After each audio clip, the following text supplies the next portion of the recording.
E após uma conturbada estadia na Mansão Borboleta, onde os jovens caçadores Tanjiro, Inosuke e Zenitsu se recuperaram de seus ferimentos e passaram por um árduo treinamento, receberam finalmente uma nova e importante missão: se encontrar com o Pilar das Chamas Rengoku Kyujuro no Trem do Infinito, e investigar e descobrir a causa do desaparecimento de várias pessoas.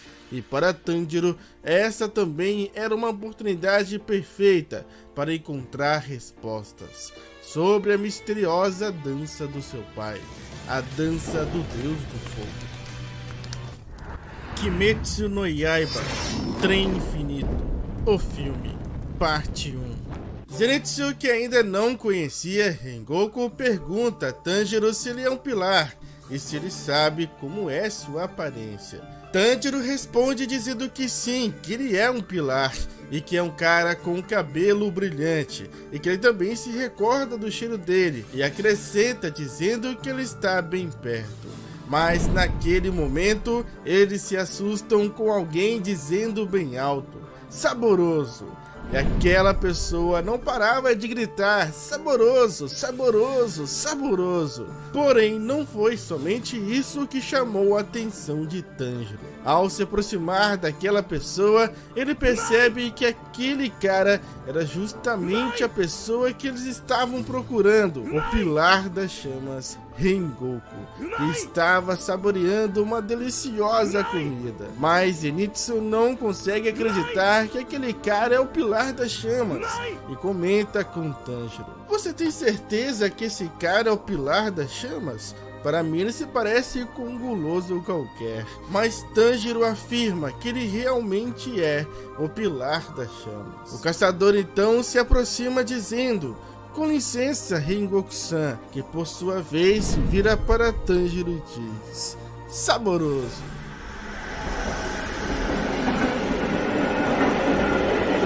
Alguns minutos depois, Tanjiro já está sentado ao lado de Rengoku e também já explicou a ele toda a situação. Porém, o Pilar das Chamas responde não ter respostas para as dúvidas de Tanjiro, que aquela é a primeira vez que ele escuta algo sobre a dança do Deus do Fogo, mas admite estar encantado em saber que Tanjiro foi capaz de aplicar a dança. O jovem caçador chega até a colocar sua cabeça para fora do trem, para o desespero de Zenitsu, que grita dizendo que isso é muito perigoso. Mas Inosuke quer sair e correr.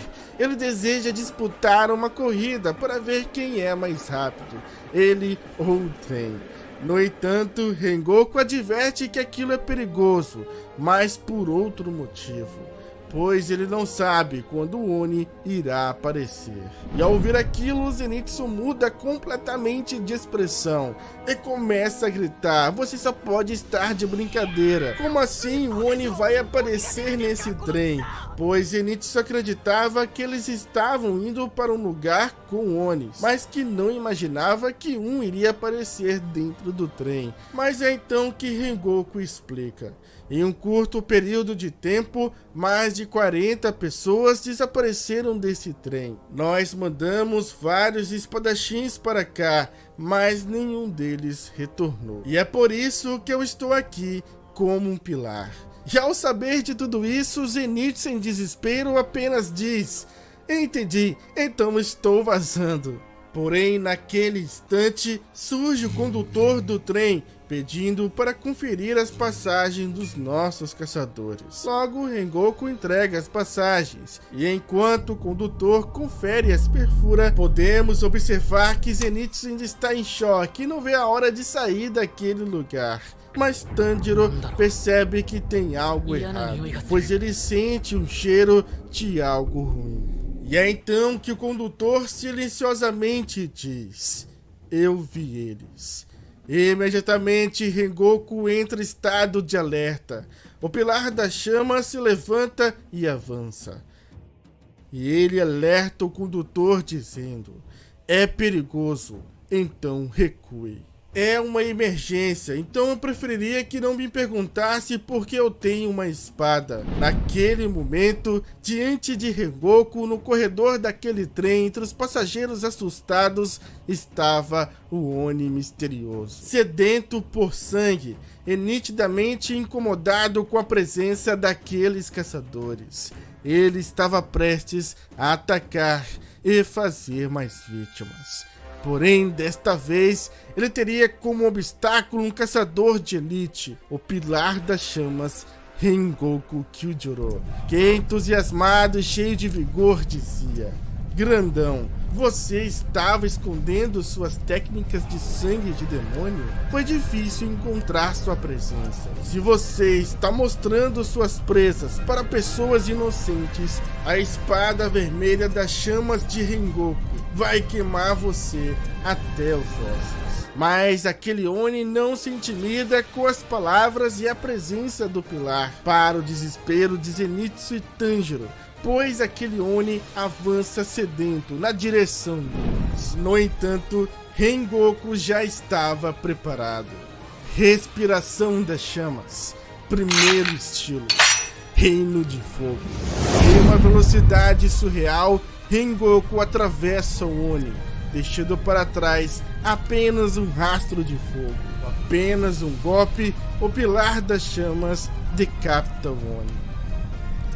Diante dos olhares assustados de todas aquelas pessoas, o corpo decapitado do Oni cai, enquanto Rengoku tranquilamente coloca sua espada em sua bainha. Já Tanjiro está encantado com a performance de Rengoku, dizendo que aquilo foi incrível.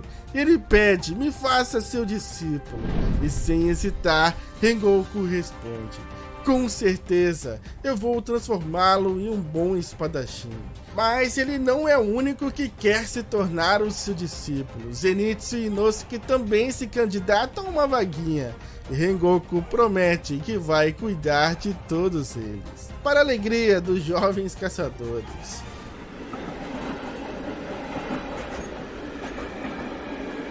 Algum tempo depois, após derrotar aquele Oni que ameaçava a segurança e a vida das pessoas daquele trem, os nossos caçadores finalmente descansam através de um bom sono. Porém, por detrás daquele sono se escondia um perigo ainda maior, pois a verdadeira ameaça ainda não havia sido derrotada. Pois entre eles, observando enquanto eles dormiam, estava o Lu Inferior 1. Seguindo as últimas ordens de Muzan, ele estava prestes a matá-los, enquanto eles apenas sonhavam.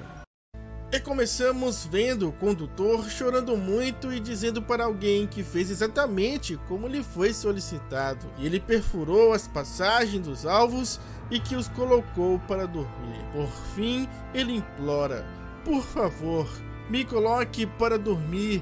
Deixe-me encontrar meu pai, esposa e filha." E num ato de desespero, ele se ajoelha e se curva para aquele ser e continua a implorar: "Por favor, por favor." E reconhecendo que ele fez um bom trabalho, o Oni concede o seu desejo. Agora durma e tenha um bom sonho, onde você possa encontrar sua família. E num instante, aquele homem cai inconsciente. Próximos a eles estavam também algumas crianças, e uma delas pergunta: "E quanto a nós?" O Oni pede para que elas esperem ali, pois irão ficar sonolentas em breve. Ele alerta sobre a perspicácia dos caçadores de Oni e que eles podem acordar assim que sentir os Onis e sua sede de sangue. Alerta também para que tenham cuidado para não tocarem seus corpos quando estiverem perto deles e para não esquecer de apertar bem a corda.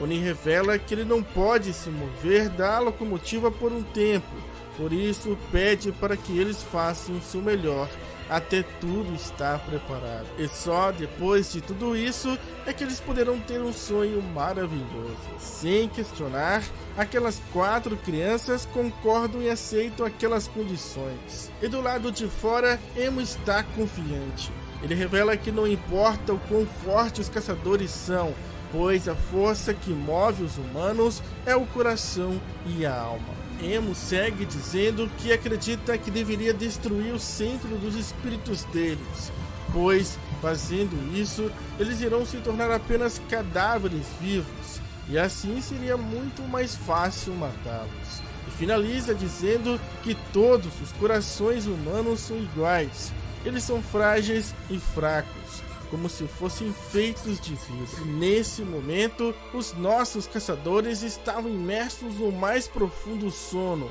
Mal eles desconfiavam que por trás desse momento tão normal se escondia um grande mal. E é então que somos levados aos sonhos de cada um deles, começando por Zenitsu. Logo podemos ver que ele está de mão dadas com alguém, e essa pessoa era Nezuko. O jovem caçador corria com ela por aquele lindo bosque, enquanto dizia: os pêssegos daqui são deliciosos, e tem um monte de trevos brancos florescendo aqui também. Zenitsu estava encantado, para ele aquele era o sonho mais perfeito de todos. E com a expressão da pessoa mais feliz do mundo, Zenitsu promete que irá fazer uma linda grinalda de trevos brancos para presentear Nezuko. E ela, extremamente feliz, por sua vez pede para que ele faça um monte. E assim, felizes, eles continuam caminhando. Zenitsu diz que por aquele caminho tem um rio, mas que ele é bem raso, para ela não se preocupar. Porém, Nezuko fica apreensiva. Ela não consegue esconder seu medo, pois ela não sabe nadar. Ao saber disso, Zenitsu arregala os olhos e revela que irá carregá-la, prometendo que não irá deixar nem as pontas dos seus dedos ficarem molhados. E enquanto ele sorria dormindo, ao seu lado estava Inosuke, que também estava imerso em seu sonho. Dentro de uma caverna, Inosuke gritava bem alto: exploradores, nós somos a brigada de exploradores de cavernas. E acompanhado dele estavam Nezuko, Tanjiro e Zenitsu, ou melhor, uma versão peculiar deles, pois eles tinham formas e até mesmo nomes diferentes.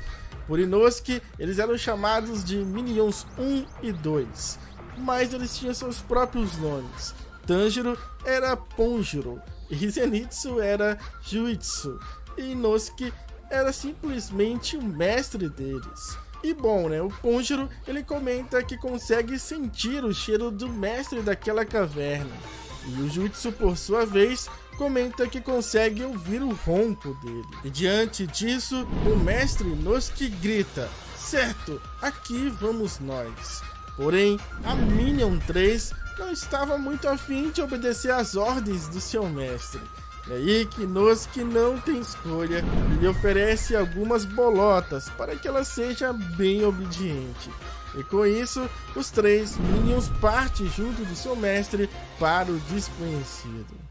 No mundo físico, podemos observar agora Tanjiro ao lado de Rengoku, e é para os sonhos do Pilar das Chamas que vamos neste momento. Kyujuro está diante do seu pai, que está deitado de costas para ele. Em pensamento, Rengoku diz: para que eu vim aqui? Ah, sim, vou contar ao meu pai que posso me tornar um pilar. Entretanto, após ouvir aquilo, o pai de Kyujuro friamente responde: e daí se você se tornar um pilar? É sem sentido. Nada disso importa. Nós nunca nos tornaremos grandes pessoas de qualquer forma, tanto eu como você. Kyujuro fica sem reação após ouvir a resposta do seu pai, e sem dizer uma única palavra, ele sai caminhando. Mas é nesse momento que seu irmão mais novo aparece, curioso para saber o que havia acontecido. Logo ele pergunta: o papai ficou feliz? E antes que Kyujuro pudesse responder, ele já segue dizendo: quando eu me tornar um pilar, talvez papai me reconheça também. Kyujuro parece não saber o que dizer, e ele começa a refletir sobre tudo o que aconteceu. E é através dos seus pensamentos que nós descobrimos por que seu pai agiu daquela forma. Ele não era assim. Meu pai se tornou um pilar dos caçadores de Oni. Ele era um homem cheio de paixão, mas um dia ele repentinamente desistiu da espada. Ele era um homem que nos criou tão apaixonadamente, mas por quê?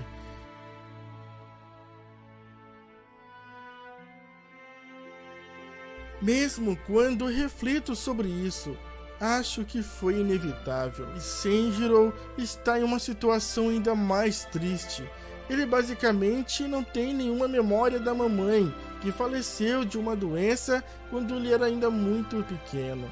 E nosso pai agora está nessa situação. Após esse breve momento de reflexão, Kyujiro se abaixa e diz para seu irmão: "Vou ser honesto, nosso pai não está feliz." Após eu contar tudo para ele, ele disse que não tinha sentido. Mas minha paixão não vai morrer por causa disso. As chamas do meu coração não vão se apagar. Eu nunca irei desanimar. Apesar das duras palavras do seu pai, Kyujiro não se abateu e nem perdeu sua convicção. Ele conforta o coração de Senjiro, dizendo que ele é diferente dele, que ele tem um irmão mais velho que acredita no seu irmão mais novo.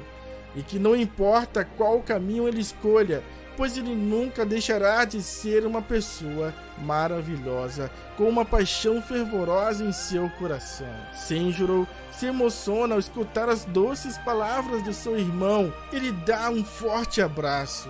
E Kyujiro termina dizendo: "Dê sempre o seu melhor, dê o melhor para viver, mesmo que fique solitário."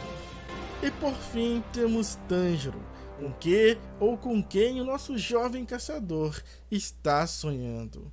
Sua respiração está ofegante, seu coração disparado e seus olhos transbordavam de emoção, pois naquele instante ele estava diante dos seus irmãos, da sua família. E logo que eles percebem a sua presença, eles gritam felizes dizendo: "Irmão, bem-vindo de volta! Você vendeu o carvão?" Mas sem dizer uma única palavra, Tanjiro, bastante emocionado, corre na direção dos seus irmãos. E então ele abraça os dois bem forte. As lágrimas não param de cair.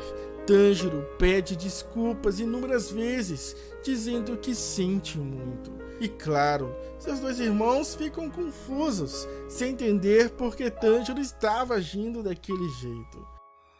Mas, do lado de fora, no plano físico, enquanto Tanjiro chorava, as crianças que estavam auxiliando Oni começam os preparativos. Elas precisavam se conectar aos caçadores através de cordas, que iriam amarrar em seus próprios braços e também no de cada um deles. No entanto, eles precisam ser os mais cautelosos possível. E assim, conforme Oni orientou, é feito. A ligação entre eles é realizada, e agora eles precisam apenas respirar fundo e contar até 10. Fazendo isso, eles irão adormecer até cair no mais profundo sono. Enquanto isso, os irmãos de Tanjiro estão comentando o quanto ele está estranho, dizendo que de repente ele começou a chorar do nada. Mas sua mãe acredita que ele esteja apenas cansado e pede para que ele descanse o resto do dia e não se esforce muito. Mas ainda chorando muito, Tanjiro responde que sua mãe está exagerando, que ele está muito bem. Mas sua mãe insiste perguntando se ele tem certeza. Tanjiro, ainda sem acreditar, responde que sim, que sente como se tivesse tido todo esse tempo um pesadelo. Mas assim que acaba de dizer isso, seu irmão cobre o seu rosto com um lençol e sua irmã, desesperada, fica ali dizendo que tinha acabado de lavar aquilo. E assim Tanjiro se perdia aos poucos, vivendo aqueles momentos felizes novamente com a sua família. E isso era tudo que Emo queria, que eles se perdessem em seus sonhos, que que não conseguisse mais distinguir o real da fantasia, que esquecessem como se respira, dando assim margem para que os Onis agissem, para que os Onis pudessem ceifar os seus estômagos. Emo sorri e diz que isso é bastante divertido, que eles começaram tendo bons sonhos e que estão dormindo profundamente e que não conseguem mais acordar. A realidade é sufocante. Enquanto vive imerso em seus sonhos, os nossos caçadores correm o risco de nunca mais voltar.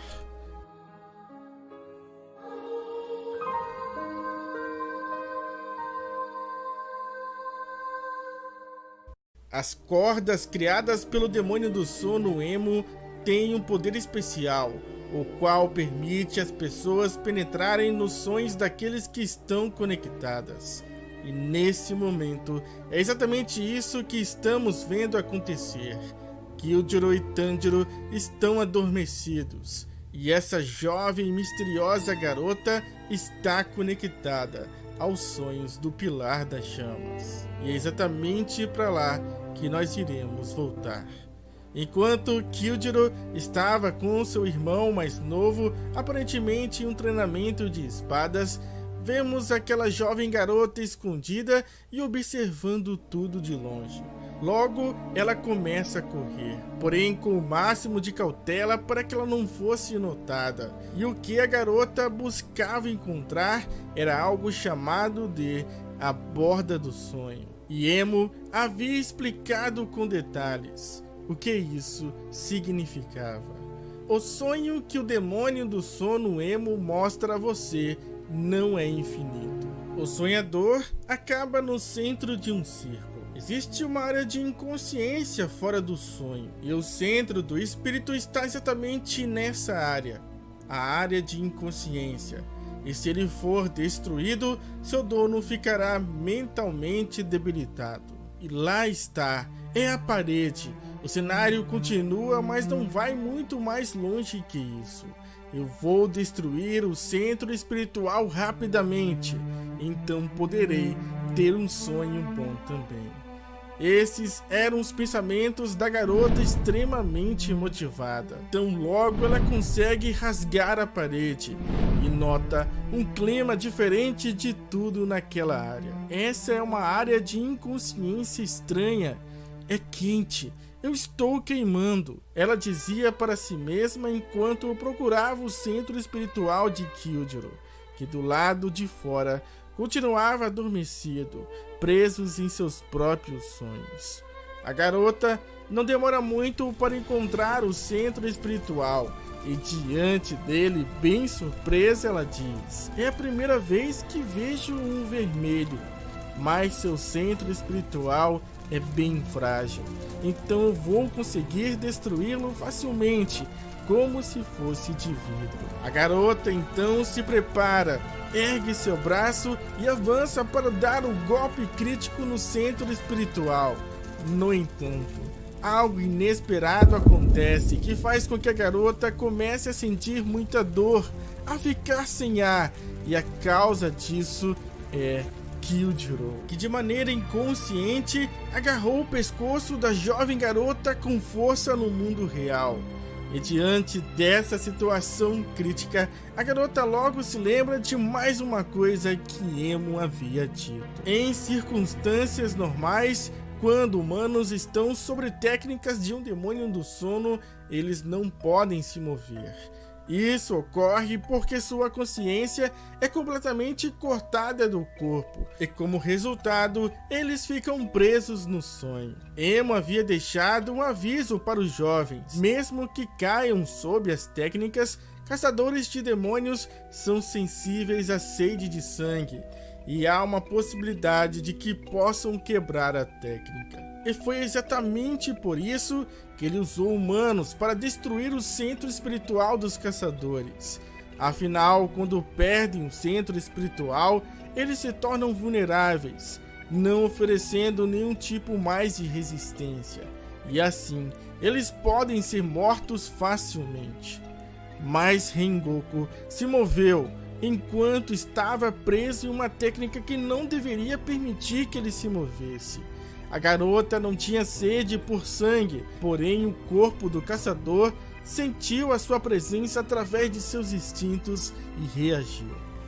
Dentro daquela área incendiada e quente, a pobre garota não consegue mais se mover, porque estava recebendo danos no mundo real, assim também como o próprio Kildare, que não consegue mais se mover, pois não tem motivos para matar um humano.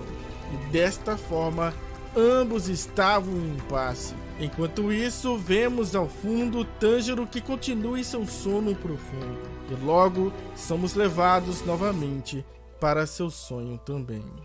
Hã? Onde está Nezuko? Tanjiro perguntava para seus irmãos. A Oni-chan saiu para pegar algumas plantas, respondia o seu irmão menor. Tanjiro perguntava em choque. À tarde, e logo um dos seus irmãos perguntou se isso era ruim, e ele negou, embora estivesse bem confuso. Assim, vemos a mãe de Tanjiro pedindo para ele preparar o banho. Ele diz para ela deixar com ele, que ele irá preparar naquele momento mesmo. Eu continuo falando coisas estranhas. Talvez eu esteja cansado. Tanjiro pensava enquanto saía em busca da água. Porém, do lado de fora, algo chama sua atenção. Uma caixa que lhe parecia ser muito familiar. Uma caixa que lhe despertava um sentimento tão forte. Tanjiro parecia não compreender, não entender o motivo daquela caixa estar ali e o que aquele sentimento significava. No entanto, no momento que parecia que ele tinha encontrado a resposta, ele percebe que havia esbarrado em um balde. E aquilo acaba tirando seu foco, sua atenção. E segundos depois, ao olhar novamente na direção de onde estava aquela caixa, ele percebe que ela simplesmente desapareceu. Em pensamento, Tanjiro começa a dizer que tinha certeza que tinha uma caixa de ferramentas ali alguns segundos atrás.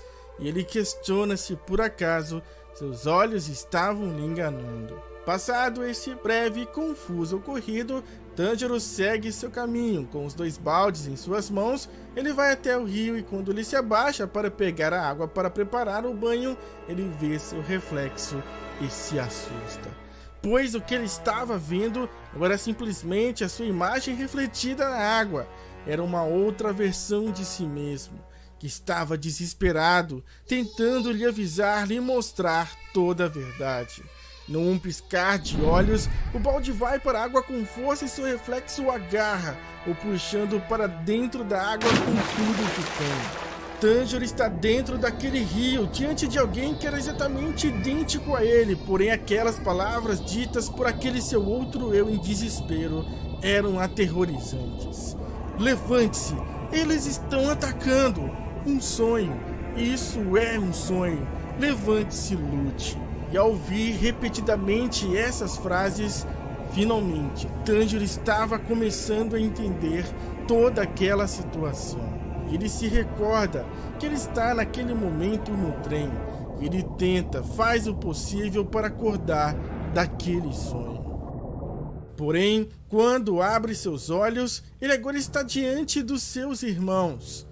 E um dos seus irmãos estava pedindo rabanete em conserva enquanto a sua irmã começava a brigar com ele. E Tanjiro estava ali, nitidamente confuso no meio de toda aquela discussão familiar. Tudo parecia normal. No entanto, ele sabia que essa não era a realidade. Por dentro, Tanjiro estava em desespero, pois ele estava num sonho do qual ele não conseguia acordar. Ele não parava de pensar, de tentar encontrar um jeito de sair dali. O que ele poderia fazer? Essa era a pergunta que ele fazia sem parar. Mas enquanto Tanjiro tentava buscar uma saída, do lado de fora podemos ver um leve movimento na caixa onde estava Nezuko. E alguns segundos depois, a caixa se abre totalmente e Nezuko cai com tudo no chão. Ainda atordoada, ela se levanta e começa a observar uma situação bem inusitada. O pilar das chamas segurando uma jovem garota pelo pescoço. E a pequena Oni demonstra estar bem confusa com aquela cena. No entanto, ela também escuta um sussurro, vindo do seu irmão. Tanjiro sussurrava dizendo que precisava acordar, que precisava se levantar. Ao ouvir aquilo, ver o estado do seu irmão, Nezuko começa a sacudi-lo na tentativa de acordá-lo, mas em vão. Porém, Nezuko não desiste e se lembra de algo, de Tanjiro acariciando sua cabeça, e tem uma ideia do que fazer para acordá-lo. Nezuko então simplesmente dá uma super cabeçada no seu irmão. Mas o máximo que ela consegue fazer é se machucar, pois seu irmão é um cabeça de pedra. Nezuko então começa a chorar, nada parecia funcionar, ela não estava conseguindo trazer seu irmão de volta. A pequena Oni entra em desespero, mas seu forte e intenso desejo desperta também seu poder. Nezuko literalmente incendeia o corpo de Tanjiro, e aquele fogo de chamas rosadas inacreditavelmente consegue alcançar o seu irmão. Dentro do sonho, o corpo de Tanjiro entra em combustão, deixando não só ele, como todos ao seu redor assustados. Aquela parecia ser a luz no final do túnel para libertar Tanjiro do seu sonho eterno. A euforia e o desejo intenso de Nezuko trouxe algum resultado. Será que Tanjiro irá conseguir sair desse perigo com a ajuda de sua irmã? E eu quero agradecer ao Márcio que fez a coloração de quase todas as imagens desse review. Se você quer conhecer melhor o trabalho sensacional que ele faz, eu vou deixar na descrição o link do seu DeviantArt, que é onde ele posta todas as suas artes.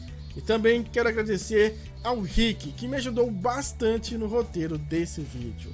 E agora eu vou ficando por aqui, mas não antes, claro, de agradecer a cada um de vocês. Muito obrigado mesmo, eu espero vê-los no próximo vídeo. Falou, fui, é nóis!